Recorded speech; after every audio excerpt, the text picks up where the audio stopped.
L'évangile de ce jour nous est bien connu, c'est la profession de foi de Pierre. Je voudrais m'arrêter quelques instants avec vous sur les deux paroles que Jésus adresse à Pierre dans ce passage qui peuvent nous sembler un peu contradictoires. La première parole que nous connaissons très bien, c'est « Heureux es-tu, Simon, fils de Jonas, ce n'est pas la chair ni le sang qui t'ont révélé tout cela, mais mon Père qui est aux cieux. » Mais quelques versets plus loin, au moment où Jésus annonce sa passion, à ce moment-là, Pierre dit à Jésus « Cela ne t'arrivera pas ».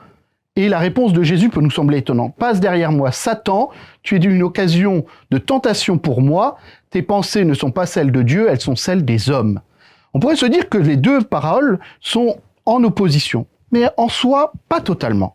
En réalité, dans la première, Pierre se laisse guider par l'Esprit Saint. Il se laisse guider par le Seigneur et cela lui permet de reconnaître en Jésus le Fils de Dieu.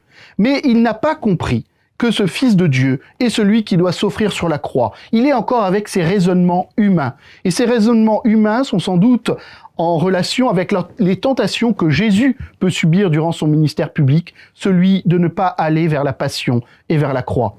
Eh bien, c'est pour cela que Jésus lui dit « Passe derrière moi, Satan ». Ce n'est pas tellement Pierre qui est Satan, mais les paroles qu'il porte, n'étant pas inspirées par Dieu, n'étant pas la volonté de Dieu, ils ne correspondent pas au chemin que Jésus doit prendre.